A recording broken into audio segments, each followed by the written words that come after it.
Welcome to the Inclusion Think Tank podcast presented by New Jersey Coalition for Inclusive Education, NJCIE. As the name suggests, this podcast will discuss inclusive education and, most importantly, why it works. On this episode, I welcome my guest, Jillian Rich. Jillian is an inclusion facilitator and an adjunct professor at Montclair State University in the School of Secondary and Special Education. We discuss the benefits, the challenges, and the effectiveness of inclusion.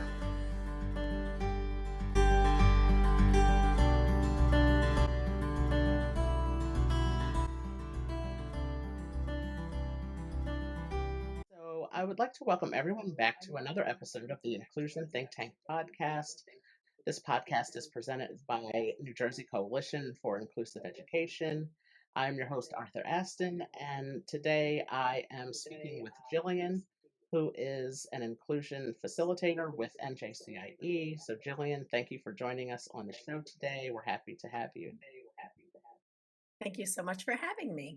Yes, so could you tell us a little bit about who you are? And I ask our guests to share one fun thing that you like to do in your free time.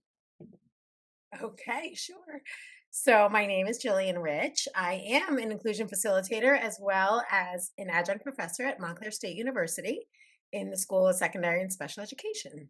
Um, I historically am a school teacher, starting in New York City as a school teacher for about a decade, and then an instructional leader. Something I do in my spare time for fun. Well, I like running, walking, biking, swimming, all those kinds of things. So I like to do kind of active things for fun, taking up pickleball this summer. I'm going to take my first surf lesson in a week. So I like to keep moving. Oh, that's fantastic. I have I've shared with other guests that I was born with a disability, and there is an accessible and inclusive surf. I believe they're a nonprofit, and they travel the country on the shorelines, and they host different events for people with disabilities to learn how to surf and things like that. So I'm planning on doing that next year. Yes, good. That's a great goal. Good for you. Yes, yes. So to start off the conversation, can you tell us how you became interested in inclusive education? Certainly. I began my career as an educator uh, as as a second or third career, kind of for myself in my 20s, and I did so through the New York City Teaching Fellows. So this is a program where the city finds applicants who would like to have their graduate school and teacher training paid for, but in turn will provide instruction to students in high need areas. So, of course, the high need areas involved mostly mathematics, science, and special education, where they really needed teachers. This program still exists, I believe, but in my case, I was assigned to a special education school where actually it was a separate location school, and all the students in the building were special needs students. I had a great experience there because I had wonderful leadership.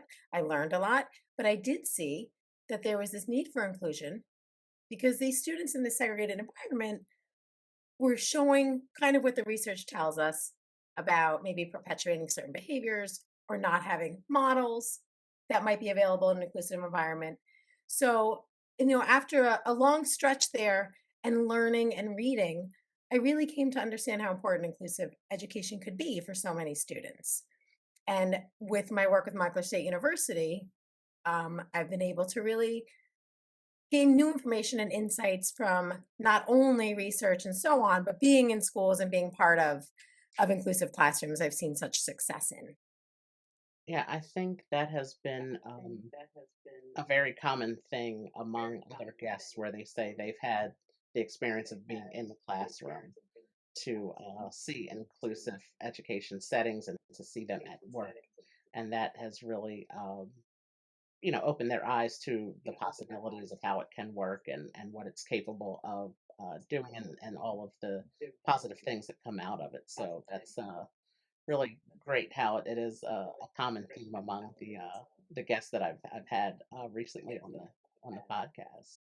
Can you define inclusive education and tell us what it means to you. Yeah. I think about it in two ways. I think inclusive education can be defined through the lens of maybe the learner or the student. And in this way, I would say inclusive education is really about meeting the needs of all learners in an environment with high expectations, yet flexible curricula. But I think there's a deeper meaning. So I've been reflecting a lot and reading a lot about why we really have school. And, it's these kinds of questions you go through life and you don't always stop and really think. But I had to really challenge my own thoughts about why do we have schools and what is the purpose or what are we expecting them to provide families and students? And I think so. This is kind of the second layer of my definition. There's that first instructional student layer, but then I think there's a wider community definition for inclusion, which really has to do with this notion of creating citizens who are going to be part of this diverse community. And it's sort of, to me, an inclusive classroom is sort of like a training ground for that citizenship. So, yes, there is the day to day instructional inclusive definition, which would be meeting the needs of all the learners in this kind of flexible but high expectation way. But then there's also the definition of inclusion, which really is about perpetuating citizenship among a diverse community or a diverse society. So I think it's sort of, there's a smaller and a bigger way to look at it. But for me, both those are part of the definition. Yes, that is. I'm glad you brought in both of those definitions because it's very true. If the way that we expect people to operate in the world at large, when you said like it's a very diverse community, um, that's a great first place to learn is in school of how to see people who are different than you are and how to learn about those differences and educate yourself about those differences and Yeah. And learn to I accept think them. that's true. Yeah, and I think it's a lot of that, like really being able to say, I don't I appreciate and I value all these different people around me, but it's also like a really good muscle memory in a way because what happens as we grow and yes, okay, college and career, that's part of what schools are doing, right? They're preparing us for college and career, but we hear from employers all the time that we need to be collaborative, we need to problem solve, we need to work with all sorts of people. So it's not only this social emotional piece of like that's really great that I value everybody. It's also I'm better at or I'm creating students who are better at collaboration and better at figuring out how to work together in a way maybe they're not used to. So I think that yeah, what you're saying is right on for sure. Yes, those are the again, like you said, those are the skills that they want us to bring into the workforce as we get older. Uh, and there's it's a great way to start them to start the students early in school so that they are prepared with working with diverse other diverse individuals. Can you share with us some of the pieces of an inclusive classroom and what that an inclusive classroom would look like to you? Sure. I think that again, there's probably a couple angles to look at this. So if you were to walk into an inclusive classroom, what would that like overtly look like? I think you'd probably see really, or in a well executed inclusive classroom, you'd see purpose driven instruction, right? So clear purpose, as well as varied learning activities, attention to different modes of learning, the principles of universal design for learning in place, as well as differentiation. You would see these things when you walk in. So you'd notice students moving from one thing to another. You'd notice talking, listening, creating all these different modes of expression and whatnot. I think if you were to also be lucky enough to see that classroom maybe behind the scenes or over a trajectory of time, you would also notice a few really important things about an inclusive classroom, which I guess number one would be dedication to assessment. So I think you would see teachers who are really committed to ensuring that their practices are working and constantly, whether it's informally or formally, assessing and evaluating and refining what they're doing every day. So I think that's a part you might not see right when you walk in a room, but should be happening behind the scenes. I also think you should, if you're able again to see this classroom over time, see a lot of flexible grouping. So you're noticing Tuesday, these guys are working together, Friday, these guys are working together, and it's always evolving and changing. So sometimes at first glance, you might not notice these things, but if you're able to really um, see a classroom perform over time, you'll start noticing the commitment to things like assessment, flexible grouping, pivoting and shifting and refining what we're doing based on what we're getting back from students. Um, I think you'd also see some individualized notions, such as feedback that's kind of personal, maybe some ways that we vary the activities that look different from student to student that really respond to their needs. So there's some of that individualization too, but in a very natural kind of organic way. So that, again, from day to day, it may look different, but it's there. Can you share with us some of the challenges that are associated with inclusive education? Yeah, for sure. I think that that's so wise because sometimes we ignore what we know when we know there's going to be challenges, and what good is that, right? We have to try to solve those problems. So there are varied challenges. I think one thing is really just training our professionals to excel at this and to continue to grow as inclusive educators. So I think there is a challenge with for some schools or some staff, maybe just a knowledge base. Not every teacher was trained in how to do these things and may need that support.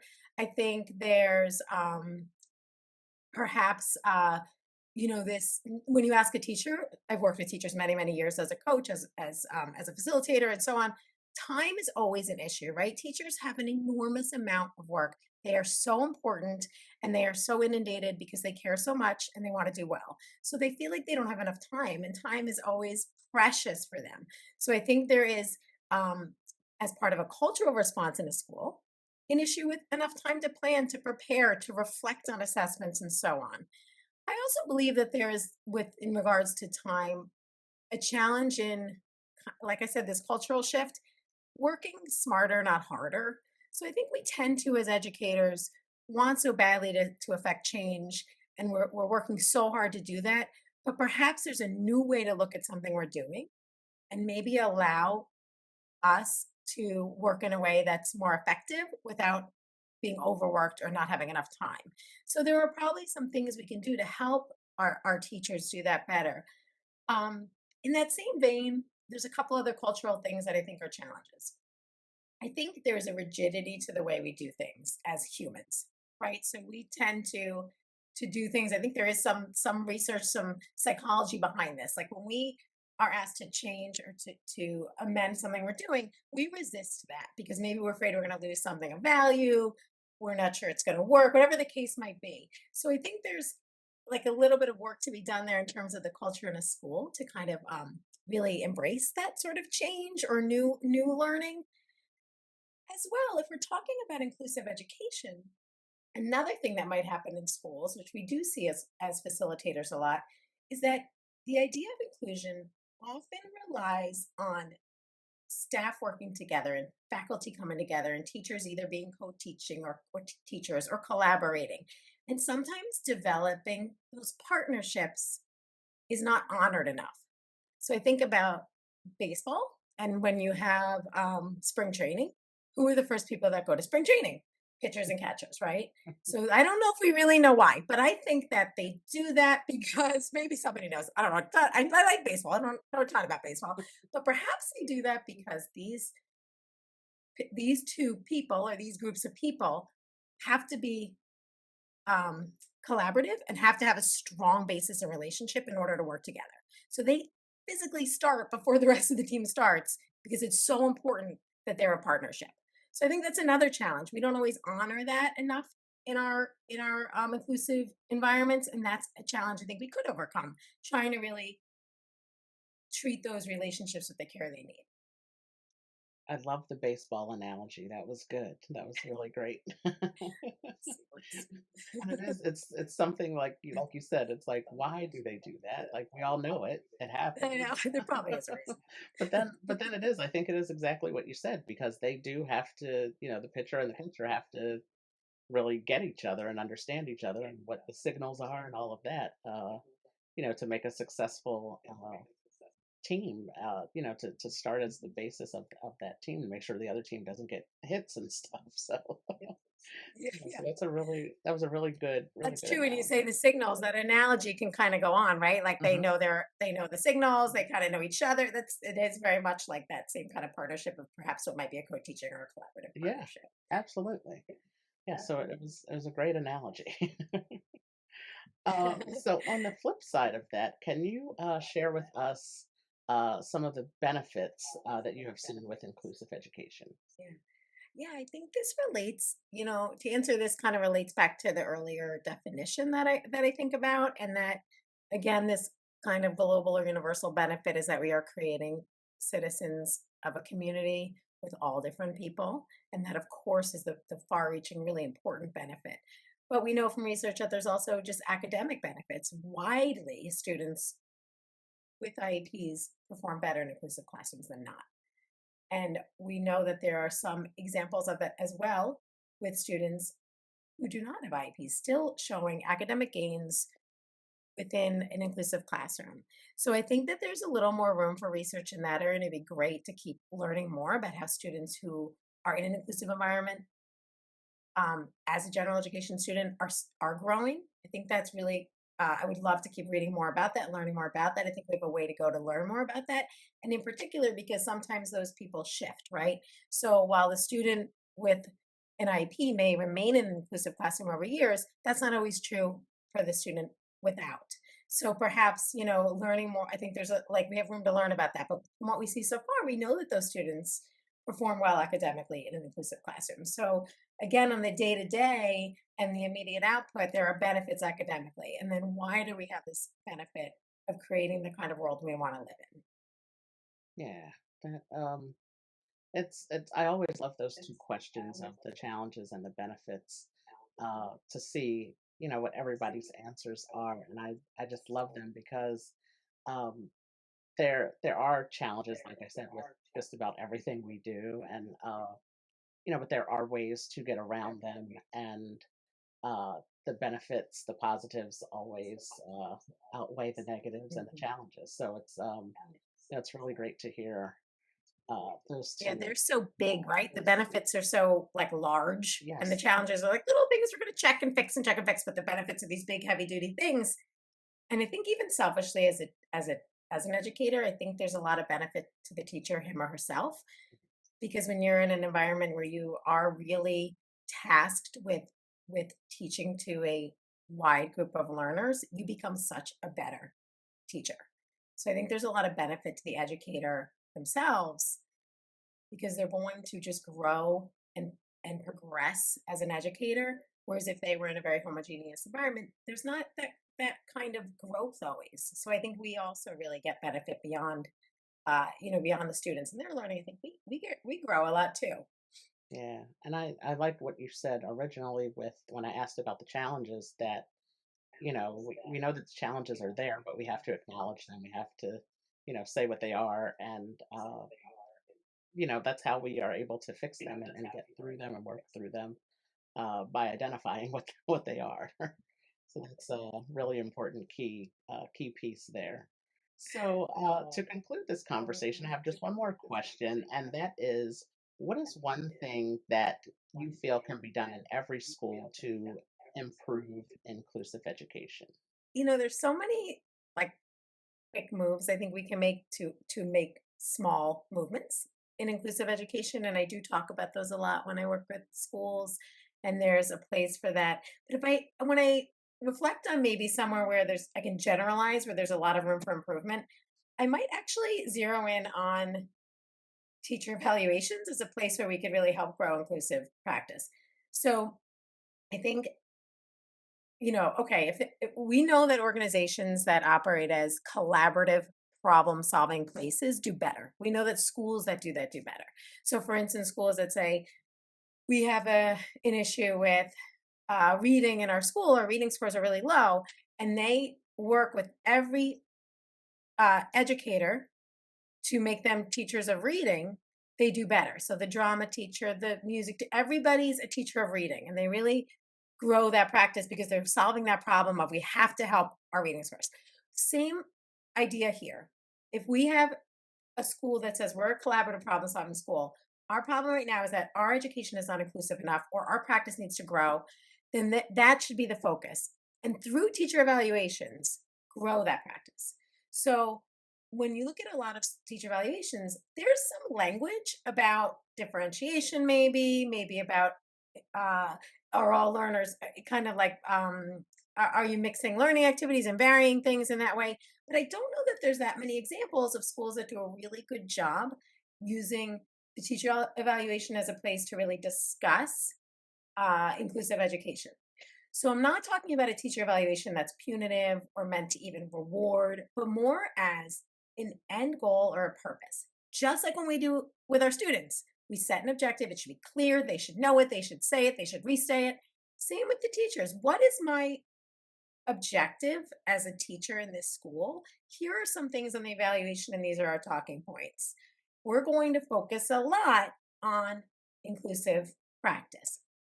I also think that teacher evaluations could be written in a way or modified based on maybe where that teacher is. So if I'm a brand new teacher and I've had no training in inclusive practice, maybe my evaluation that I'm kind of marked on looks a little different. And it's kind of the beginning that, nascent stage of inclusive practice. But if I'm a teacher who's taught inclusive for years, I have special education background, whatever the case is, maybe I'm on the higher side of that spectrum. My evaluation demands a little more of me. So everybody keeps moving.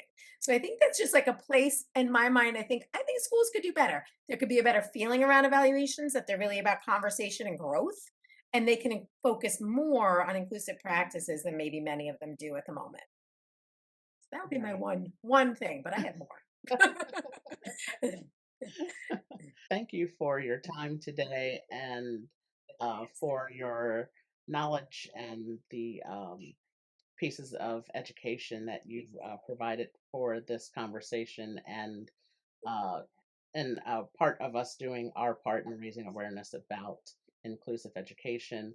I really enjoyed our conversation today, and I thank you for your time.